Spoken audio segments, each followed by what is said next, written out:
এখন আমরা আলোচনা করব সপ্তম পর্বের ডিজাইন অফ স্ট্রাকচার 2 এর অধ্যায় 3 এর আরসিসি দ্বিমুখী স্ল্যাব ডিজাইনের নীতিসমূহ।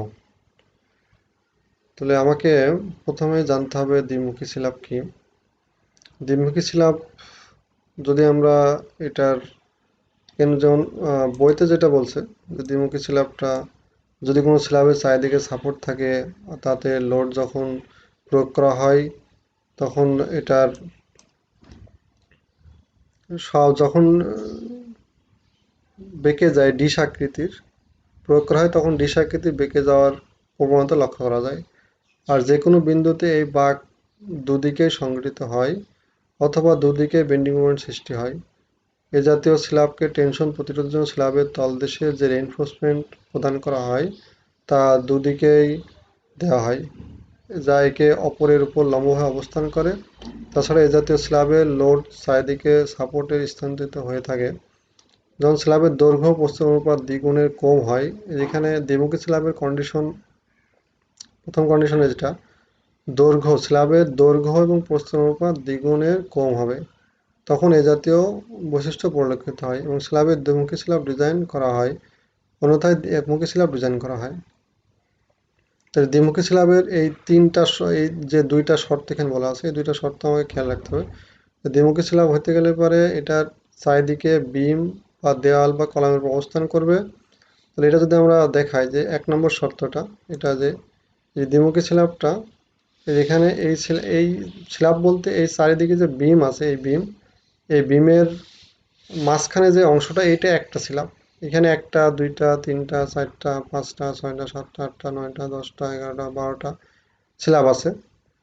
তো এখানে আমরা ওই প্রত্যেকটা বিম দ্বারা আবদ্ধ যে অংশটা, এটাকে এক একটা স্ল্যাব বলবো। আর এখানে বলছে যে প্রথম কন্ডিশন দৈর্ঘ্য এবং প্রস্থের স্ল্যাবের। তাহলে এই যে আমি যদি এই স্ল্যাবটা চিন্তা করি, এই স্ল্যাবটা যদি আমি এখানেও দেখাই যে এই স্ল্যাবটার এই যে দৈর্ঘ্য, এটা তো লং দৈর্ঘ্য আর এই যে প্রস্থ, এই দৈর্ঘ্য এবং প্রস্থকে যদি আমরা এই দৈর্ঘ্যকে প্রস্থ দ্বারা ভাগ করি আর ভাগফল যদি 2 এর কম হয়, তাহলে সেক্ষেত্রে আমরা এই স্ল্যাবটাকে দ্বিমুখী স্ল্যাব বলতে পারি। যদি ভাগফল 2 এর সমান অথবা বেশি হয়, তাহলে এটাকে আমরা একমুখী স্ল্যাব বলবো। তো দ্বিমুখী স্ল্যাবের যেটা বললো যে 1 নম্বর কন্ডিশন আছে দৈর্ঘ্যকে প্রস্থ দ্বারা ভাগ করলে, মানে বিমের দৈর্ঘ্য মানে স্ল্যাবের দৈর্ঘ্য, তো এই স্ল্যাবের এই দৈর্ঘ্যটাকে আমরা এই প্রস্থ দ্বারা ভাগ করলে এটা ভাগফল 2 এর কম হবে। এটা হচ্ছে 1 নম্বর কন্ডিশন। আর 2 নম্বর কন্ডিশন হচ্ছে এটা প্রধান রড দুই দিকে ব্যবহার করা হবে। যেমন এখানে দেখা যাচ্ছে যে প্রধান রড এই পাশেও মেন রড ব্যবহার করা আছে, এই পাশেও মেন রড ব্যবহার আছে, দুই দিকে প্রধান রড ব্যবহার করা হবে। আর এই চারিদিকে সাপোর্ট থাকবে। যেমন এই স্ল্যাবটার আমার এদিকেও এটাও একটা সাপোর্ট, এটাও এই পাশে একটা বিম, এই পাশেও একটা বিম, এই পাশে বিম, তাহলে এখানে সাইড দিকে সাপোর্ট আছে, চারিদিকে সাপোর্ট থাকবে। আর এটা উভয় দিকে প্রধান রড ব্যবহার করা হবে। এই তিনটা কন্ডিশন হচ্ছে দ্বিমুখী স্ল্যাবের।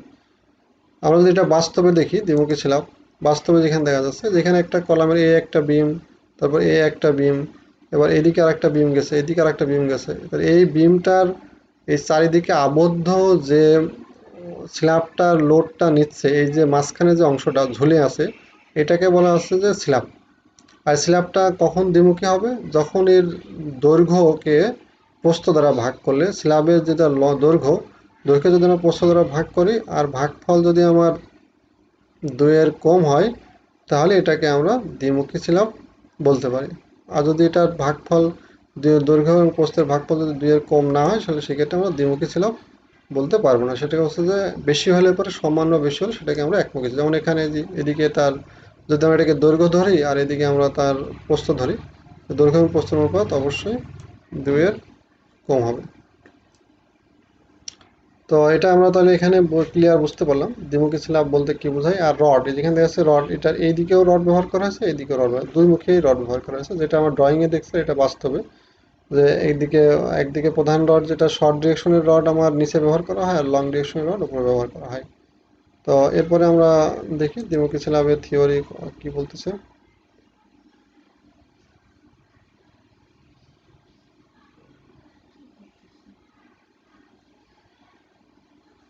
আমি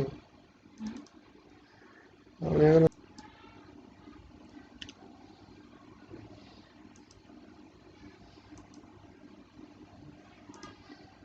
দ্বিমুখী স্ল্যাব যেটা পড়তেছিলাম, তাহলে বাস্তবে দেখলাম যে দ্বিমুখী স্ল্যাবের এখান থেকে আছে দৈর্ঘ্য আর একটা প্রস্থ। দৈর্ঘ্য আর প্রস্থকে আমরা যদি ভাগ করি তাহলে এটা 2-এর কম হবে, আর যদি আমরা বেশি হয় তাহলে এটা দ্বিমুখী স্ল্যাব হবে না, এটা একমুখী স্ল্যাব হবে। আর এখানে হচ্ছে এসিআই কোড অনুযায়ী দ্বিমুখী স্ল্যাব 3 শ্রেণীতে বিভাগ করছে। এই আমেরিকান কংক্রিট ইনস্টিটিউট যেটা, সে এসিআই কোড দ্বিমুখী স্ল্যাবকে 3 ভাগে ভাগ করছে। এক নম্বর বলছে সমভাবে বিস্তৃত লোড এবং স্ল্যাবের কর্নারগুলি মুক্তভাবে উত্তোলনযোগ্য, চার প্রান্ত সাধারণভাবে বিস্তাপিত। যেমন যদি আমরা একটা ব্রিক ওয়ালের এটা উদাহরণ দেওয়া যেতে পারে, সমভাবে বিস্তৃত লোড একটা স্ল্যাব আমরা ঢালাই করলাম যেটা চারপাশে চারিদিকে ব্রিক ওয়াল, তাহলে ব্রিক ওয়ালের উপর যদি স্ল্যাব দেওয়া হয়, এটা দোকান ঘর করবো, দোকান ঘরের উপরে যে আমি স্ল্যাব দেবো, তাহলে এই স্ল্যাবটা তো নিচের ওয়ালের সাথে কোনো কানেকশন থাকবে না। এটা চাইলে আমি যে উঁচু করে তুলতে পারি, যেমন একটা টয়লেট বানাবো, টয়লেটের উপরে যদি আমি স্ল্যাব দিই, স্ল্যাবটাকে আমি চারভাবে মুক্তভাবে উত্তোলন করতে পারবো, সেটা বোঝানো হচ্ছে।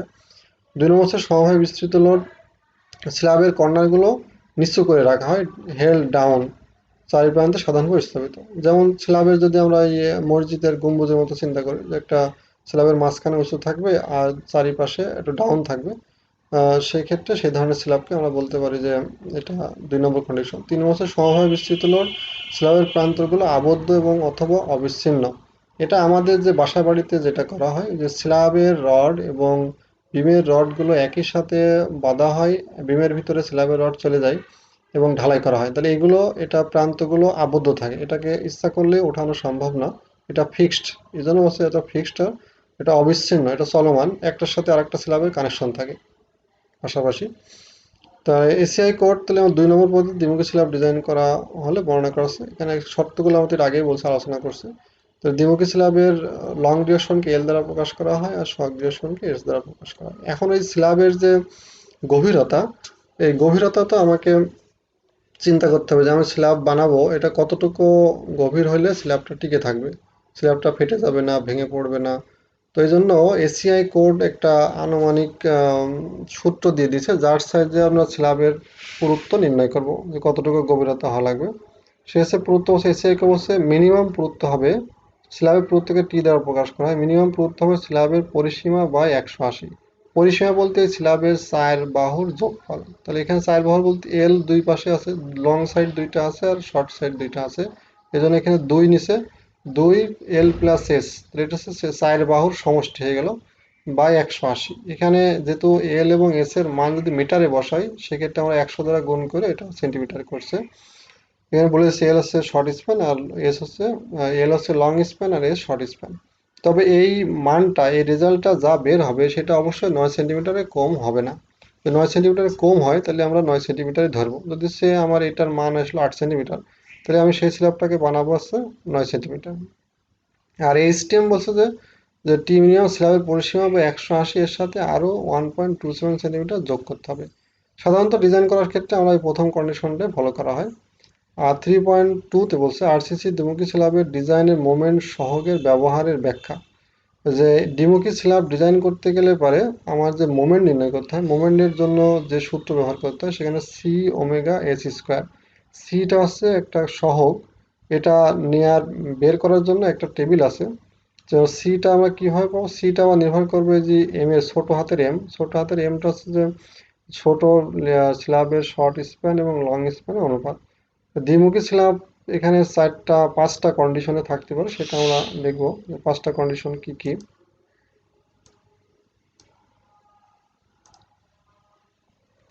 এখানে দেখাচ্ছে দ্বিমুখী স্ল্যাবের 5টা কন্ডিশন, যেমন এখানে দেখতে পাই। তো এখানে দেখা যাবে যে আমরা এখানে দেখতে পাচ্ছি যে 5টা কন্ডিশন বোঝাচ্ছে যে এটা আভ্যন্তরীণ ছিলাম, যেহেতু এটা যদি আমরা চিত্রের মাধ্যমে দেখি এটার বাস্তবতা কি, যদি আমরা এখানে দেখি এই যে এই স্ল্যাবটা চিন্তা করি, এখানে এই স্ল্যাবটা আমার এই স্ল্যাবটা আছে আভ্যন্তরীণ স্ল্যাব, কারণ এই স্ল্যাবের চারিপাশেই স্ল্যাব আছে, এটা আছে। তাহলে 1 নম্বর কন্ডিশন দ্বিমুখী কেস 1 যেটা আভ্যন্তরীণ স্ল্যাব। আর 2 নম্বর কন্ডিশন বলছে যে 2 নম্বর কন্ডিশন যেটা বলা আছে যে শর্ত 2, যেটা আছে যে প্রান্তের যে এটা 3 দিকে এটা কন্টিনিউয়াস আর একদিকে বিচ্ছিন্ন। এক প্রান্ত বিচ্ছিন্ন, 2 নম্বর কন্ডিশন এক প্রান্ত বিচ্ছিন্ন, এই প্রান্ত বিচ্ছিন্ন। তাহলে এটা আমার কার সাথে মিলতে পারে, এই কন্ডিশনটা যদি আমরা দেখতে পারি, তাহলে এই স্ল্যাবটা আমরা চিন্তা করতে পারি, এই স্ল্যাবটার আমার শুধু একদিকে বিচ্ছিন্ন আর 3 দিকে এটা কন্টিনিউয়াস, পাশাপাশি এই স্ল্যাবের সাথে এই রডটা এর সাথে চলে যাবে, পাশাপাশি স্ল্যাব আছে। তারপরে 3 নম্বর কন্ডিশন বলছে যে এটা দুই প্রান্ত বিচ্ছিন্ন হবে, তার মানে এই কোণার স্ল্যাবটা, এই যে এই কোণার স্ল্যাবটা, এটা দুই প্রান্ত নাই আর দুই প্রান্ত আছে। এবার আছে 3 নম্বর কন্ডিশনটা, শর্ত 3। আর শর্ত 4 আছে 3 প্রান্ত বিচ্ছিন্ন। শর্ত 4 স্ল্যাবটা এখানে দেখানো সম্ভব হচ্ছে না, যেমন এই যে আমরা এখানে নাই শর্ত 4টা। আর শর্ত 5 যেটা, এটা বললাম যে এটা দোকান ঘরের মতো, যেটা একটাই রুম হবে, চারিপাশে আর কোনো কিছু থাকবে না, একটা রুম, একটা টয়লেট করলাম, একটা দোকান ঘর করলাম, সেক্ষেত্রে শর্ত 5 কভার করবে। তাহলে এখন এই যে এখান থেকে আমরা এই শর্তগুলোর আসলে আমার কি কাজে লাগবে, এই শর্তের উপর নির্ভর করবে যে আমার স্ল্যাবটা অঙ্কে পরীক্ষার খাতায় পরীক্ষায় যে অঙ্কগুলো আসবে সেটা কোন শর্তে আসবে, সেটা আমাকে চিন্তা করতে হবে যে কোন ধরনের কেস বলতেছে। শর্ত 1, শর্ত 2, শর্ত 3 বা শর্ত 4, যে 4 প্রান্তই এটা অবিচ্ছিন্ন, বলতে 4 প্রান্তই চলমান কন্টিনিউয়াস, আর এক প্রান্ত বিচ্ছিন্ন, মানে 1 ইজ ডিসকন্টিনিউয়াস, 2 প্রান্ত বিচ্ছিন্ন, 3 প্রান্ত বিচ্ছিন্ন, 4 প্রান্ত বিচ্ছিন্ন।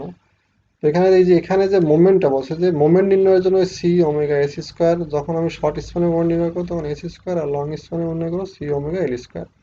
এই সূত্র ব্যবহার করা হয়। সূত্রে মোমেন্টের সহগ সি এর মান টেবিলের প্রান্ত শর্ত সাপেক্ষে দেওয়া হয়। তো টেবিলের 3.1 এ মোমেন্টের যে সি এর মানটা, সেটা আমরা নির্ণয় করার জন্য শর্ট স্প্যানে যে এম এর মানের উপর নির্ভর করবে। কেন এর আগে আমরা দেখেছিলাম এম এর মানটা এর আগে আমরা দেখালাম যে এম সমান, এর আগের পেজে এম সমান যেখানে ছিল এম সমান এস বাই এল, মানে স্প্যান, শর্ট স্প্যানকে লং স্প্যান দ্বারা ভাগ করলে যেটা হবে সেটা হচ্ছে এস এর মান।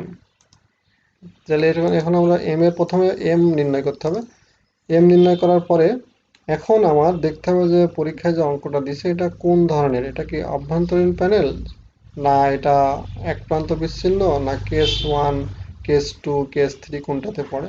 তাহলে যদি বলি যে আভ্যন্তরীণ প্যানেল, তো আভ্যন্তরীণ প্যানেলের আমার এখন এম এর মান কত হবে, এম এর মান 1 থেকে শুরু করে আমরা বলছি যে 5 পর্যন্ত হতে পারে।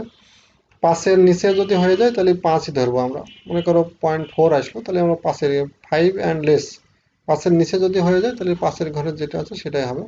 তাহলে আভ্যন্তরীণ প্যানেলের ক্ষেত্রে অবিচ্ছিন্ন প্রান্তের নেগেটিভ মোমেন্ট, অবিচ্ছিন্ন প্রান্তের নেগেটিভ মোমেন্ট যদি সে ধরলাম যে এম এর মান 0.8, তাহলে এখানে সি এর মান হবে 0.048, আর মধ্য স্প্যানের পজিটিভ মোমেন্ট হচ্ছে 0.036।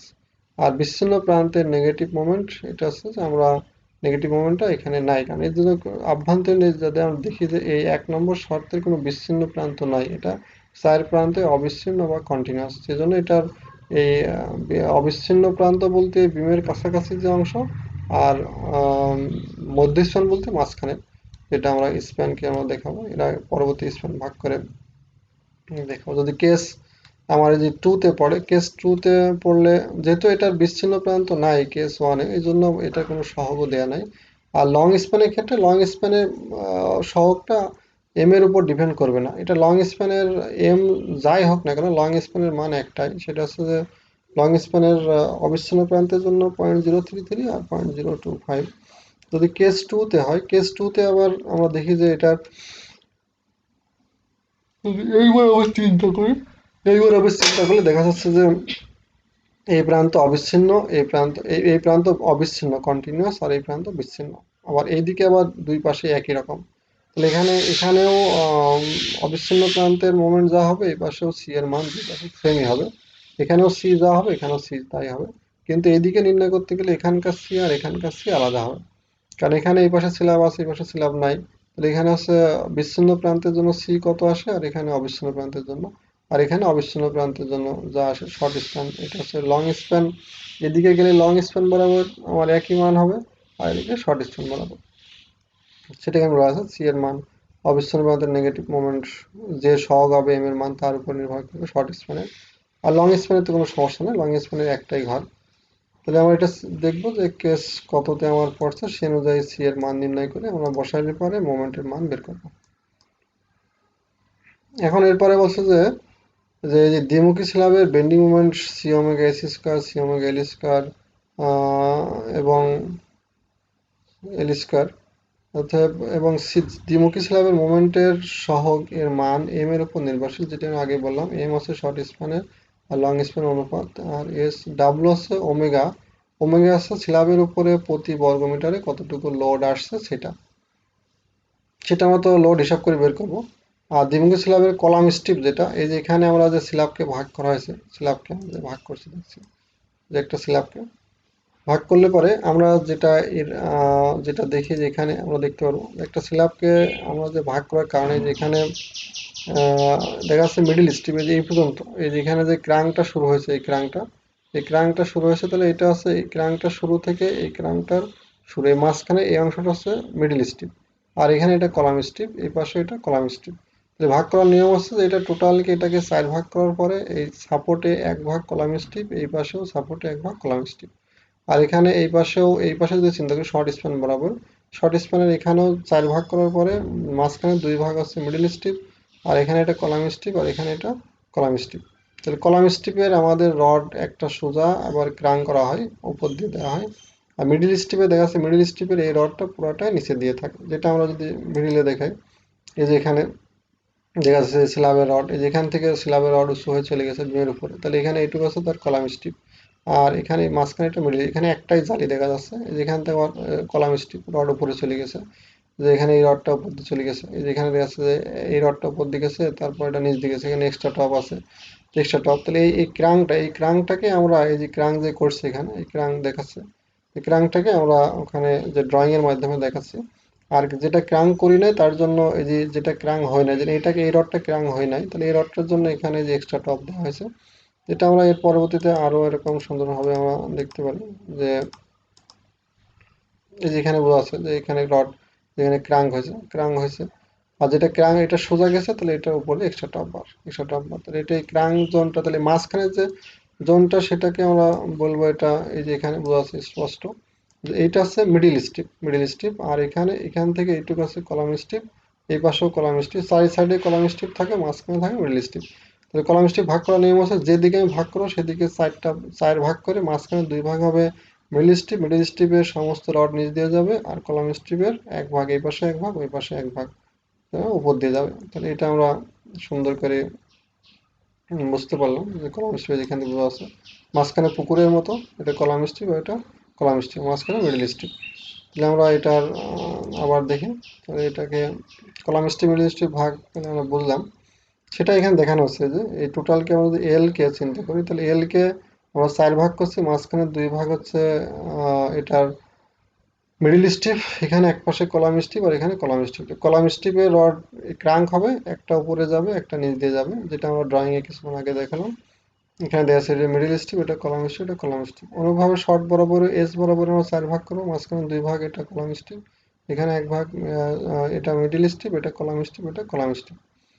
তো সেটা এখানে দেখাচ্ছে যে ভাগ করার জন্য স্ল্যাব ডিজাইনকে দেখা স্ল্যাবের মধ্যে ফালিকে সর্বাধিক ধনাত্মক মোমেন্ট, মাঝখানে এই অংশটাই পজিটিভ মোমেন্ট থাকে, এই অংশটায় পজিটিভ মোমেন্ট থাকে, এই জন্য রড সম্পূর্ণ নিচে।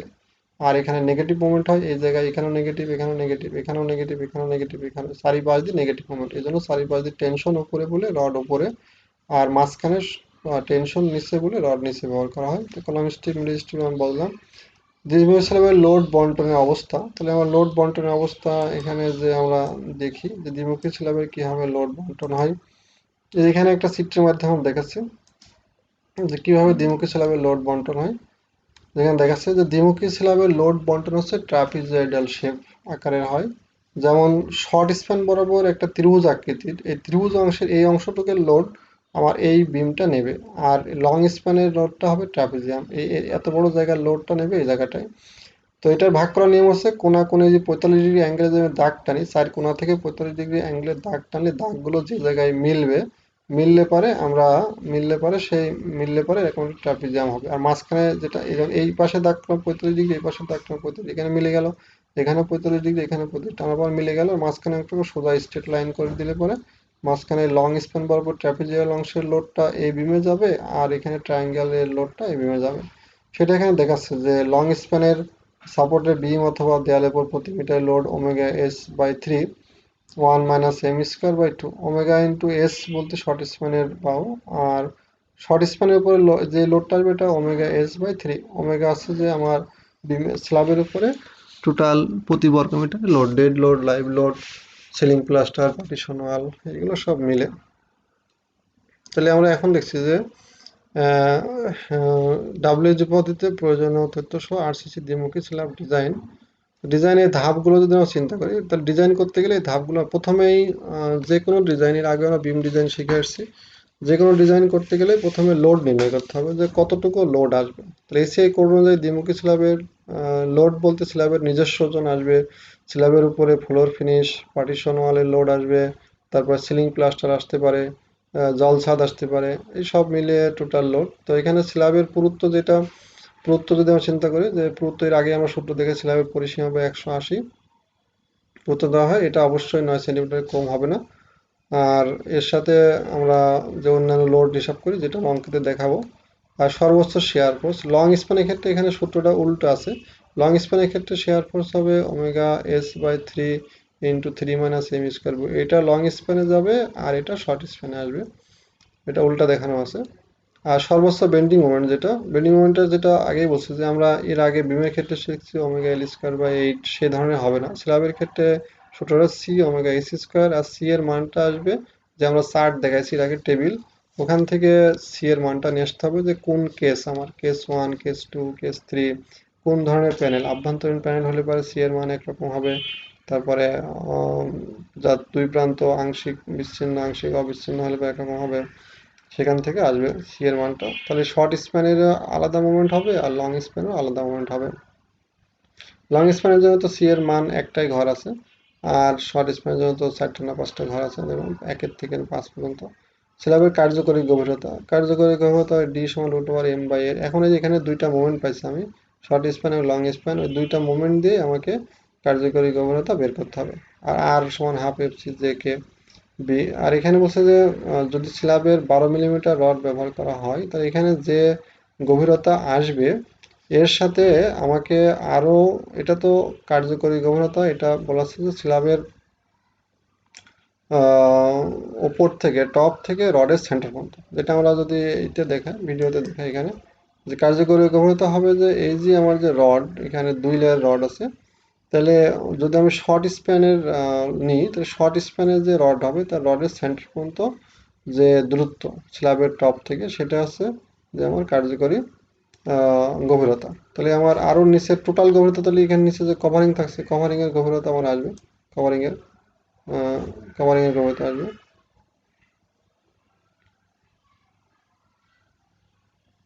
এখানে দেখাচ্ছে আমরা স্পষ্ট হবে যেখানে 2 লেয়ারের রড। তাহলে আমি যখন শর্ট স্প্যানের চিন্তা করবো, তো শর্ট স্প্যানের রড তো নিচে থাকে, তাহলে ও স্ল্যাব যে ঢালাই করার পরে স্ল্যাবের টপ থেকে নিচের রডের সেন্টার পর্যন্ত দূরত্ব আছে ডি। এর নিচে আরো কভারিং, এই যেখানে ব্লক দিয়ে রাখছে, ব্লক আছে কভারিং, এই কভারিং প্লাস আরো রডের অর্ধেক, তাহলে এই দুইটা যোগ করে আছে টোটাল গভীরতা পাবো। সেটাই যে এখানে দেখাচ্ছে আমার যে সাধারণত 12 মিলিমিটার ব্যাসের রড প্রধান রিইনফোর্সে ব্যবহার করা হয়। তাহলে মিডিল স্ট্রিপের শর্ট স্প্যানের মোট গভীরতা হবে কার্যকরী গভীরতা প্লাস রডের ব্যাসার্ধ প্লাস মুক্ত কভারিং। মুক্ত কভারিং বলতে আমরা যেটা বোঝাচ্ছি যে এই যে যে ব্লক দিয়ে রাখছি, এই যে ব্লক, যেটা নিচের যে আছে শাটারিং, শাটারিং এর উপরে যে আমার প্লেন শিট পড়া আছে, শিটের উপরে একটা ব্লক দেওয়া আছে, এই ব্লকটা আছে মুক্ত কভারিং। মুক্ত কভারিং সাধারণত 2 সেন্টিমিটার রাখা হয়। এরপরে এই রডের অর্ধেক, যেটা নিচের রডের অর্ধেক, সেটা আছে যে আমার অর্ধেক হলে যে 12 মিলিমিটার রড ব্যবহার করে তার অর্ধেক 12 অর্ধেক 1.2/2, সেটা দেখো 1.2/2 প্লাস 2 সেন্টিমিটার মুক্ত কভারিং ব্লকের হাইট। তাহলে মোট আছে 2.6 সেন্টিমিটার যোগ করতে হবে, এটা মোট গভীরতা পাওয়া যাবে যদি আমরা শর্ট স্প্যান নিই।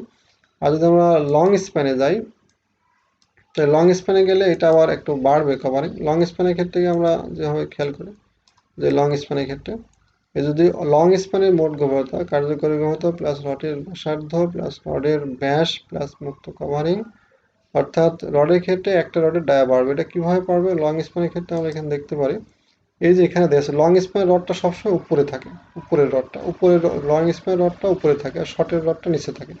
লং স্প্যানের যখন গভীরতা হবে তখন উপরের রডের সেন্টার পর্যন্ত দূরত্ব, স্ল্যাবের ঢালাইয়ের টপ থেকে এই রডের সেন্টার পর্যন্ত দূরত্ব হবে ডি। এর সাথে আরো এই উপরের রডের অর্ধেক আর নিচের একটা পুরা রড, তারপরে আবার এই যে এখানে যে ব্লক দেওয়া আছে এই ব্লক, এই সব তিনটা জিনিস যোগ করলে পাওয়া যাবে লং স্প্যানের টোটাল গভীরতা। তার মানে এখানে শীট থেকে নিচের রডটা কতটুকু দূরে আছে তার পুরা নিচের, এই নিচের রডটা ফুল রড চলে আসবে, আরো এই রডের অর্ধেক। এই তিনটা জিনিস আর উপরে যে ডি ছিল এটা যোগ করে টোটাল পাওয়া যাবে আমার মোট গভীরতা। লং স্প্যানের ক্ষেত্রে একটা পুরা রড বেশি আসবে, সেটা এখানে চিন্তা করলে হবে। এরপরে টেনসাইল রেইনফোর্সমেন্ট, সাধারণত প্রতি মিটার স্ট্রিপের জন্য আমরা যে রডের ক্ষেত্রফল বের করি, এর আগে বিমের ক্ষেত্রে আমরা দেখছি WSD তে S1 M/FS/ZD বের করার পরে এখন বিমের ক্ষেত্রে রডের সংখ্যা বের করছিলাম, আর এখানে আসবে রডের স্পেসিং ব্যবধান, যেহেতু এখানে অনেক রড ব্যবহার করা হবে সেক্ষেত্রে আমরা স্পেসিং 100 S/S, এস বলতে কত মিলিমিটার রড ব্যবহার করব তার ক্ষেত্রফল, আর এস হচ্ছে টোটাল কতটুকু ক্ষেত্রফল লাগবে।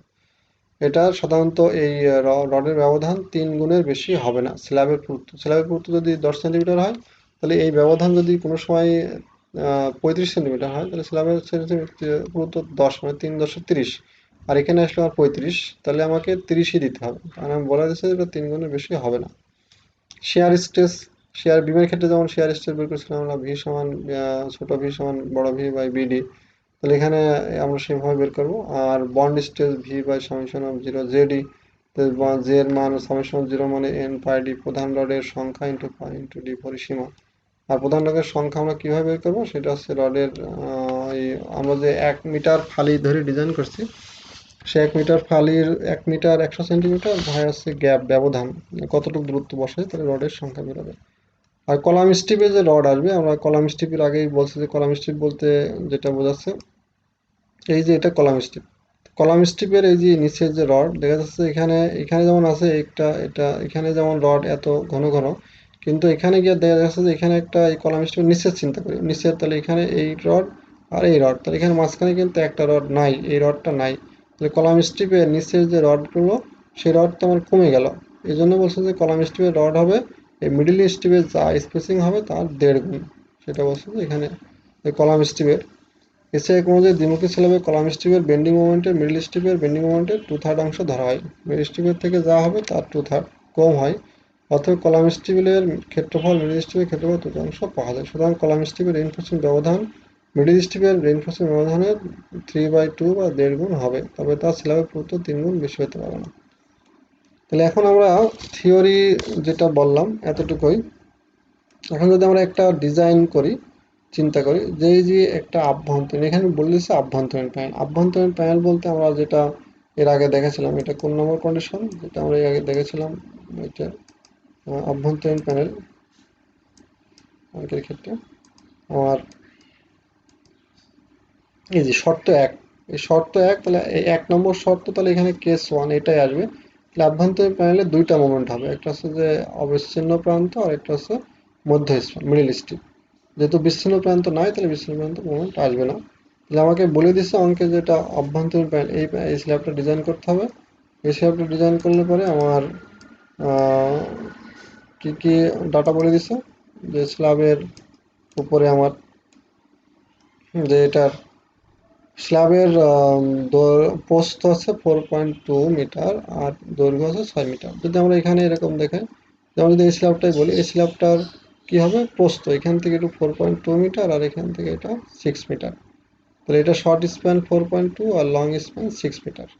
সেক্ষেত্রে আমরা যদি এরকম চিন্তা করি, এখানে আমরা দেখি 2 মিটার ডিজাইন দেখালাম, তাহলে নিম্ন তথ্য সাহায্যে ফ্লোর প্যানেলের দ্বিমুখী স্ল্যাব ডিজাইন করো। এখানে এফএস এর মান দিচ্ছে 1400, এফ প্রাইম সি 210 এফএস। আমরা যে এফ প্রাইম সি এবং এফএস এর মধ্যে এফসি এর মধ্যে সম্পর্ক, এফ প্রাইম সি মানে কংক্রিটের সর্বোচ্চ ক্ষমতা, আর এফসি আছে কংক্রিটের অনুমোদন ক্ষমতা। তাহলে এফসি সমান সমান এই যে 0.45 ইন্টু এফ প্রাইম সি, তার মানে এফ প্রাইম সি হবে যা তার 45% শক্তি হবে অনুমোদিত শক্তি। আর ভিসি মানে কংক্রিট কতটুকু নিতে পারবে। লাইভ লোড দেওয়া আছে স্ল্যাবের উপরে কতটুকু প্রতি বর্গমিটারে লোড 400 কেজি, আর ফ্লোর ফিনিশ স্ল্যাব ঢালাইয়ের পরে যে টাইলস করি আমরা বা প্যাটার্ন স্টোন করি, এইগুলোর জন্য দেওয়া আছে। তাহলে এখানে অভ্যন্তরীণ প্যানেলে যে এখানে মোমেন্টের যে কোএফিসিয়েন্ট 0.033 0.025 যেটা টেবিলের আগে ওখানে দেওয়া ছিল, ওখান থেকে এটা আলাদাভাবে এখানে আবার নিয়ে দেখাইছে। এই স্ল্যাবটা আমাকে ডিজাইন করতে হবে, এইগুলো দেওয়া আছে। ডিজাইন করতে গেলে আমাকে প্রথমে এই যে ডিজাইন ধাপ লোড নির্ণয় করতে হবে, যে ডিজাইন লোড কতটুকু লোড আসে। ডিজাইন লোড প্রথমে আমরা এখানে ডিজাইন লোড বের করছি, আমরা এখানে design load design load design load নির্ণয় করতে গেলে লাগবে আছে স্ল্যাবের যেহেতু নিজস্ব ওজন ওখানে দেয়া নাই, যদি স্ল্যাবের নিজস্ব ওজন দেয়া থাকতো তাহলে তো আমাকে স্ল্যাবের পুরুত্ব বের করা লাগতো না, যেহেতু স্ল্যাবের নিজস্ব একটা লোড আছে, সেলফ লোড, সেই সেলফ লোড আমাকে নির্ণয় করতে হবে কিভাবে। বলছে স্ল্যাবের সর্বনিম্ন পুরুত্ব এসিআই কোড, যেটা আমরা অধ্যায়ের শুরুতেই আলোচনা করেছিলাম, যে দেখাছিলাম পুরুত্ব নির্ণয়ের ক্ষেত্রে 9 সেন্টিমিটার কম হবে না। আবার আরেকটা সূত্র দেখেছিলাম যে স্ল্যাবের পরিসীমা বা 180। তাহলে স্ল্যাবের পরিসীমা বলতে স্ল্যাবের প্রস্থ ছিল 4.2 আর দৈর্ঘ্য ছিল 6।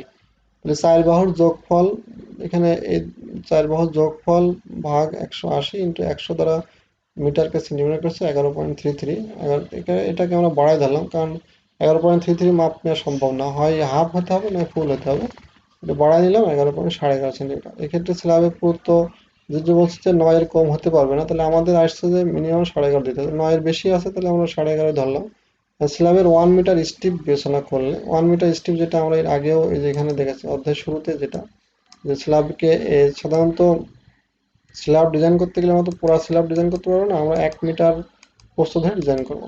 এই যে এখানে যেটা দেখাচ্ছে আমরা স্ল্যাবের প্রস্থ, এই যে এখানে স্টিপ চিন্তা করছে যে এতটুকু। আমরা যদি লং স্প্যান বরাবর নিতে, লং স্প্যানে 1 মিটার, কারণ পুরো স্ল্যাব না ধরে 1 মিটার জায়গায় ডিজাইন করে যদি আমরা রডের ব্যবধান বলতে পারি, 1 মিটার জায়গায় কত সেন্টিমিটার পর পর রড হবে, তাহলে পুরো স্ল্যাবে তো একই রকম হবে।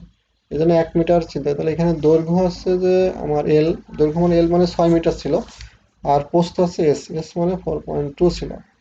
তাহলে আমাকে 1 মিটার স্টিপ বিবেচনা করলে যদি আমি দৈর্ঘ্য বা প্রস্থ যেদিকে যাই, স্ল্যাবের ওজন তো সব দিকে একই রকম হবে, সব জায়গায় লোড একই রকম হবে। তাহলে আমি যদি এখান থেকে, আগে ছিল আমার এটার স্টিপের উইথ চওড়া ছিল 1 মিটার, আবার এখানে দৈর্ঘ্য বরাবর 1 মিটার নিলাম, তাহলে এইটুক জায়গার উপর এইটুক জায়গাটা হলো 1 বর্গমিটার। 1 মিটার দৈর্ঘ্য আর 1 মিটার প্রস্থ, তাহলে এটা হচ্ছে 1 বর্গমিটার। এইটুক জায়গায় স্ল্যাবের নিজস্ব ওজন হবে কত, দৈর্ঘ্য 1 মিটার, প্রস্থ 1 মিটার, আর পুরুত্ব ছিল 11.5 সেন্টিমিটার, ইন্টু 2400 গুণ করলে এইটুক জায়গার টোটাল ওয়েট পাবো। দৈর্ঘ্য 1 মিটার, প্রস্থ 1 মিটার, দৈর্ঘ্য কিন্তু পুরোটা নিচ্ছি না, আমি নিচ্ছি যে শুধুমাত্র 1 মিটার। 1 মিটার দৈর্ঘ্য, 1 মিটার প্রস্থ, আর এটার পুরুত্ব হচ্ছে ছিল 11.5। 11.5কে আমরা মিটারে করবো 100 দ্বারা ভাগ করে। তো দৈর্ঘ্য প্রস্থ পুরুত্ব গুণ করলে এটা আয়তন পাওয়া যাবে, আয়তনকে 2400 দ্বারা গুণ করলে আমরা এটার একক ওজন পাবো প্রতি বর্গ মিটার জায়গায়। তাহলে আবার এখানে লাইভ লোডও বলতেছে যে 1 মিটার বা 1 মিটার এতটুকু বর্গ মিটার জায়গায় লাইভ লোড বলতেছে 400 কেজি। আবার ফ্লোর ফিনিশিং বলে দিচ্ছে, সেটা আমরা যদি দেখি এখানে আহ, চিন্তা করি যে কিভাবে সেটির সাথে আমরা যদি মিলাই রাখি। যেখানে নিজস্ব যেটা বললাম যে 1 মিটার দৈর্ঘ্য আর 1 মিটার প্রস্থ, যেহেতু দুইটাই এক, তাহলে এখানে দুই দিকে এক এরা লেখি নাই। প্রস্থ যেহেতু ফিক্সড 1 মিটার, এই যে স্ল্যাবের 1 মিটার স্টিপ বিবেচনা করে, যেটা ওইটা আগে এখানে লিখে দিচ্ছে বলে শুধু এখানে লিখছে দৈর্ঘ্য 1 মিটার, 1 মিটার, আর তার পুরুত্ব 11.5/100 ইন্টু 2400 করলে এত। লাইভ লোড দেওয়া আছে যে, যেহেতু 1 মিটার প্রস্থতে আগে বলে দিছে, এই জন্য ওয়ান দুইবার না লিখে একবার লিখছে যে 1 মিটার দৈর্ঘ্য ইন্টু 1 মিটার প্রস্থ ইন্টু 400, তাহলে 400 কেজি মিটার। তো এটাকে আমরা লিখলাম যে বর্গ মিটার জায়গার উপর লোড, আবার এখানে লিখছি শুধুমাত্র মিটার কেজি বার মিটার কেজি বার। এটার কারণটা কি, আমি দৈর্ঘ্য তো দৈর্ঘ্য বরাবর চিন্তা করছি, এটা একটা বিম হয়ে গেল। বিমের মতো যদি চিন্তা করি যে 1 মিটার একটা বিম, একটা বিমের প্রস্থ যেটা 1 মিটার, 1 মিটার বরাবর তার দৈর্ঘ্য বরাবর লোড পড়তেছে 276 কেজি 1 মিটার প্রস্থের দৈর্ঘ্য বরাবর। ফ্লোর ফিনিশ দিয়ে আছে 150, টোটাল তাহলে 886 কেজি লোড। সর্বোচ্চ শেয়ার, যেটা সর্বোচ্চ শেয়ারের জন্য এম লাগবে, এম সমান আছে শর্ট স্প্যান বাই লং স্প্যানের গুরুত্ব।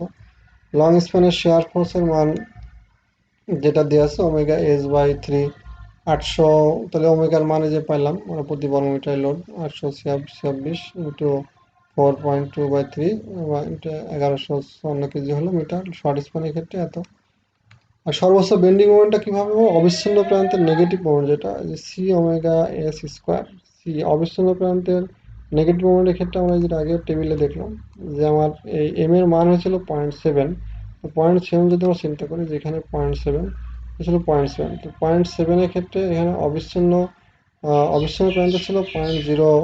অবিচ্ছিন্ন প্রান্তের জন্য এটা ছিল 0.7, যেটা এই যে আমরা দেখি যে অবিচ্ছিন্ন অবিচ্ছিন্ন প্রান্তের নেগেটিভ মান ছিল 0.7, 0.055 সি এর মান। আর এটা মধ্যস্থানে ছিল 0.041। সেটাই আমার এখানে বসাইছে যে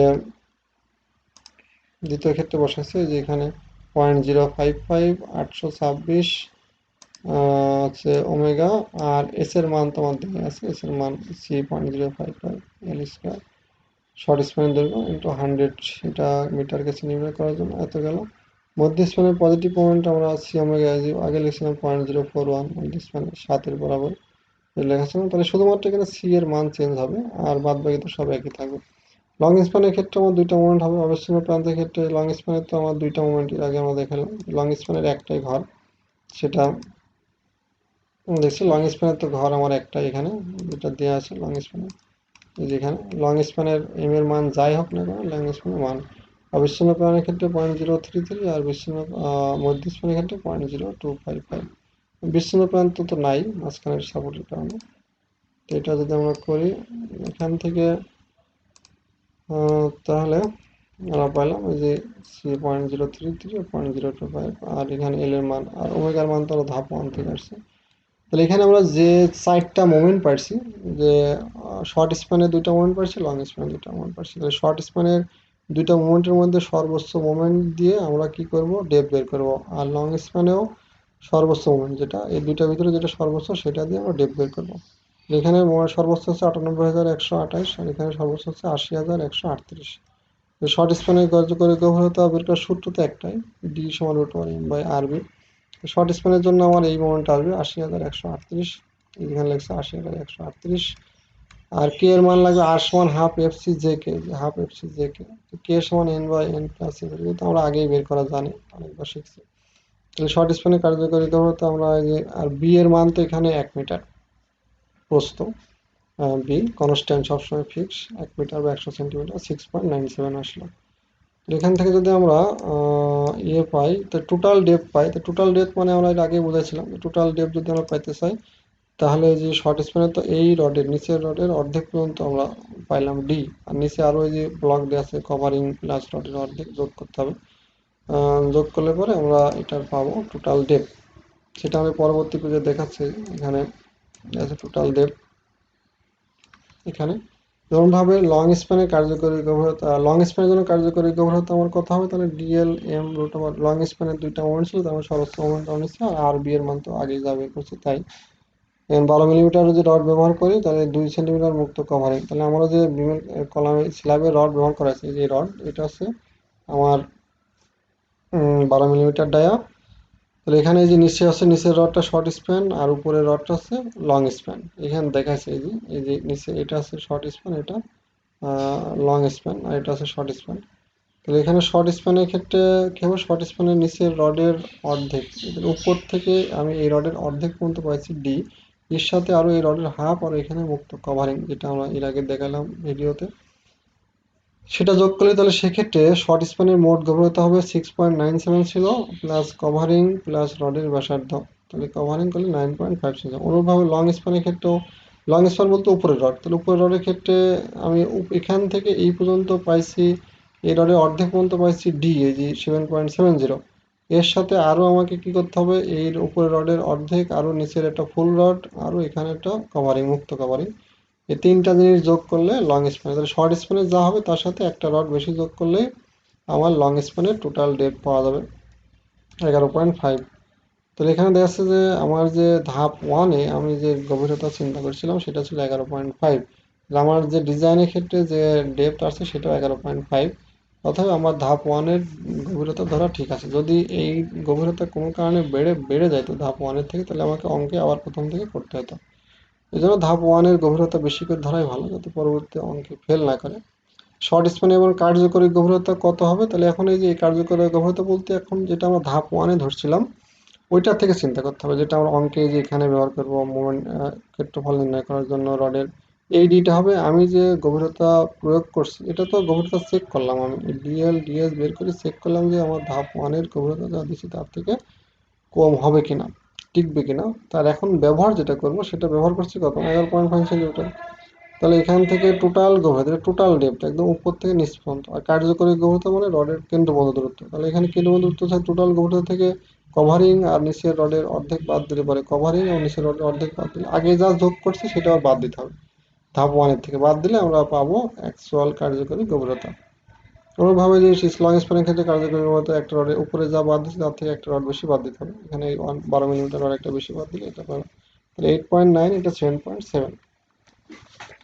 তাহলে এখন থেকে আমার এটা টেনসাইল রেইনফোর্সমেন্টের ক্ষেত্রফল। যেমন শর্ট স্প্যানের ক্ষেত্রে আমার দুইটা মোমেন্ট ছিল, তাহলে দুইটা মোমেন্টের ক্ষেত্রে একটা ছিল নেগেটিভ মোমেন্ট যেটা কলাম স্টিপের অবিচ্ছিন্ন প্রান্ত, আর একটা মিডল স্টিপে ছিল মধ্য স্প্যানের পজিটিভ মোমেন্টের জন্য। তো দুইটা মোমেন্ট আমরা এর আগে বের করছিলাম ধাপ 3-এর।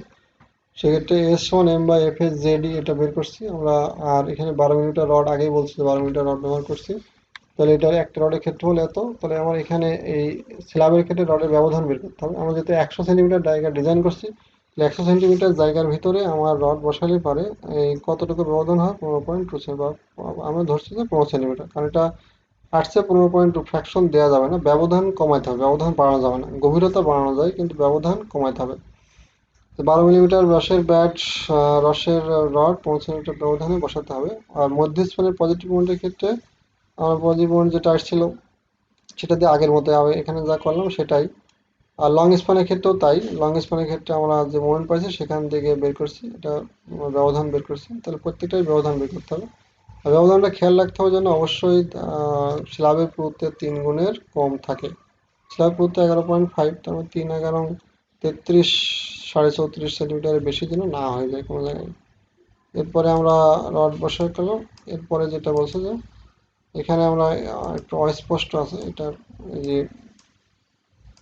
এটা আমরা আর একটা অঙ্কের এখানে যেহেতু বোঝা যাচ্ছে না, আমরা আর একটা অঙ্কের ক্ষেত্রে দিয়ে বোঝাতে পারি যে শেয়ার এবং পরবর্তী ধাপগুলো কি হবে। আমরা এই যে পরবর্তীতে এটা আর একটা অঙ্কের ক্ষেত্রে আমরা দেখাতে পারি, যেটা হচ্ছে যে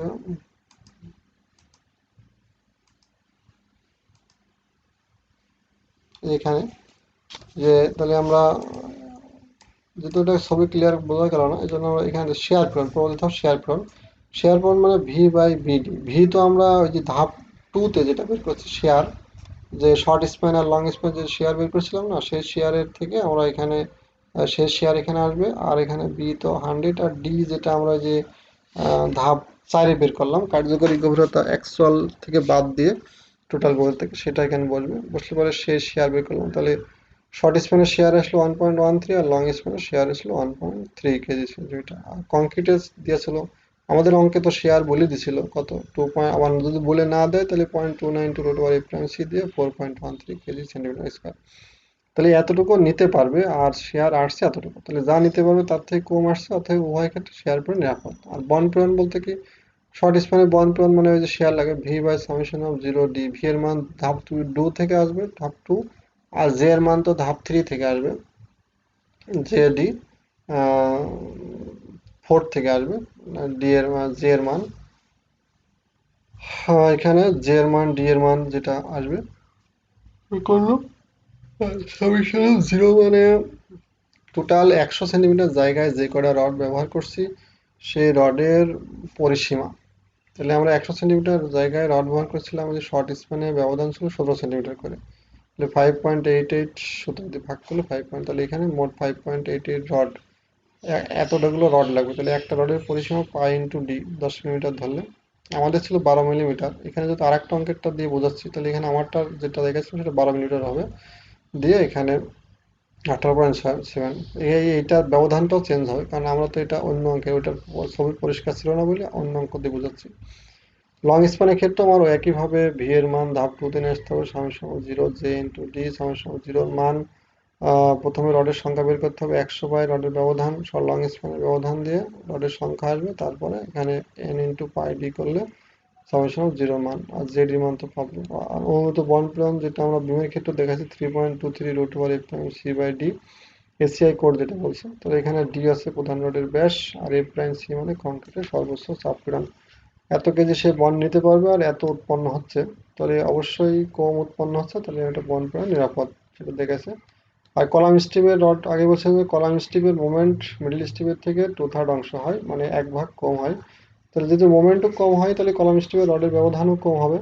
সেক্ষেত্রে যে কলাম স্টিপের শর্ট স্প্যানে আমার দুইটা ছিল, আর একটা অবিচ্ছিন্ন প্রান্ত, একটা মধ্য স্প্যানের ক্ষেত্রে। তো মধ্য স্প্যান এবং শর্ট স্প্যানের ধাপ 5-এর যে ব্যবধান আসছে তার থেকে 1.5 গুণ করে দিলে পরে আমরা কলাম স্ট্রিপের ব্যবধান পেয়ে যাব। লং স্প্যানের ক্ষেত্রেও সেটা আমরা ফিগারে যেভাবে দেখাতে পারি যে এখানে যে কলাম স্ট্রিপ যেটা এইটুকু ভাগ করছে আমরা, এই কলাম স্ট্রিপ এখানেও কলাম স্ট্রিপ আর এখানেও কলাম স্ট্রিপ এখানে লং স্প্যান যখন নেবো তখন লং স্প্যান বরাবর, শর্ট স্প্যান নেবো তো শর্ট স্প্যান বরাবর কলাম স্ট্রিপে। তাহলে এই যে নিচের যে রড আমি যেখানে গ্যাপ কমে যাবে বেড়ে যাবে সেটা আমি বলছি 1.5 গুণ করে ভাগ করে দিতে হবে আমাকে।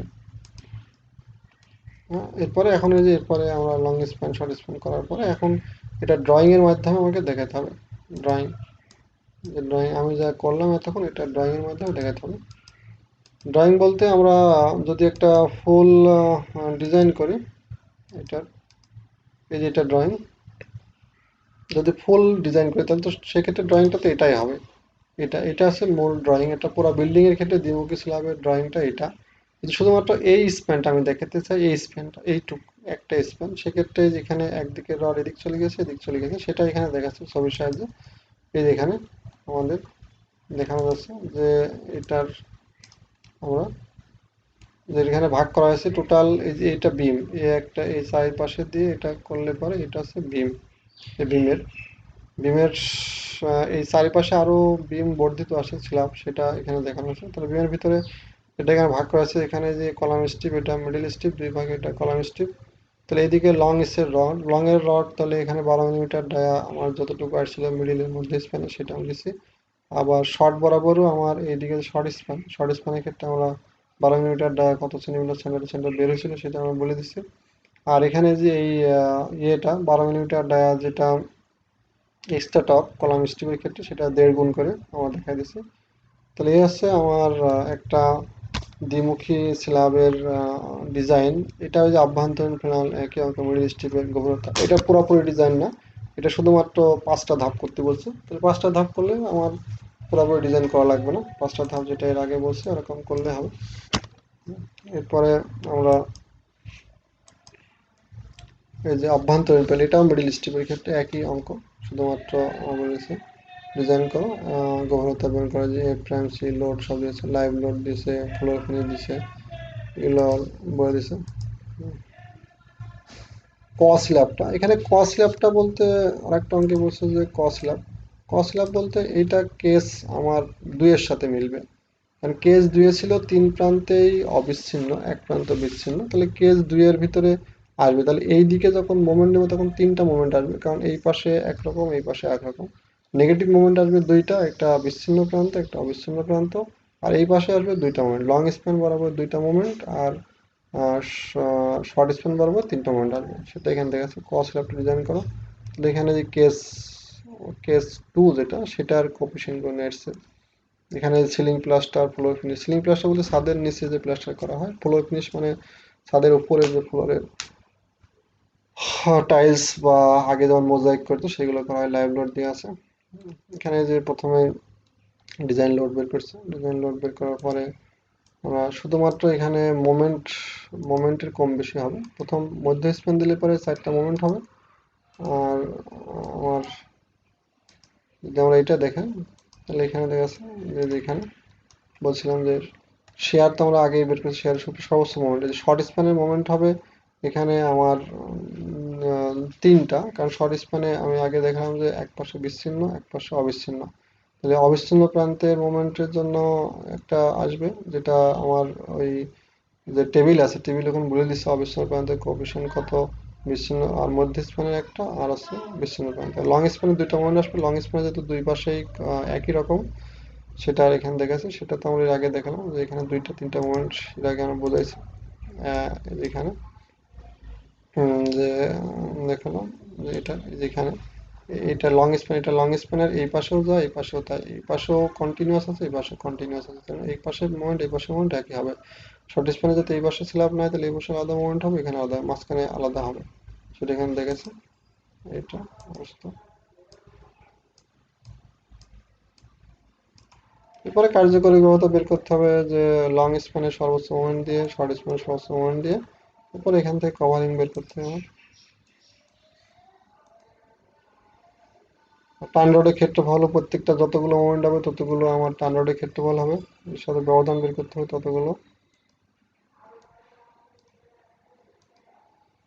এবারে শেয়ার পূরণ নিরীক্ষা, শর্ট স্প্যান লং স্প্যান ধাপ 2 থেকে বন্ড পূরণ নিরীক্ষা যেটা আমরা দেখালাম। তারপরে এই শর্ট স্প্যানে যে কলাম স্টিপের রড 1.5 গুণ করে দিলে হবে।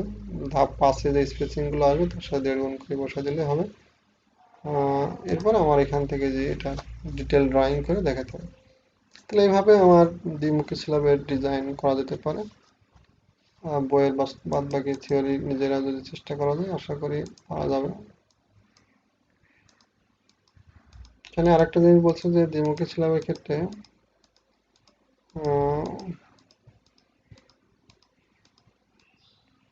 কর্নার রিইনফোর্সমেন্ট দ্বিমুখী স্ল্যাব এর ক্ষেত্রে এই যে কর্নার স্ল্যাবগুলো এই যেখানে যদি আমরা দেখি যে কর্নার স্ল্যাব দ্বিমুখী স্ল্যাবের এই কর্নার স্ল্যাবের এই কোণা, এই যে এই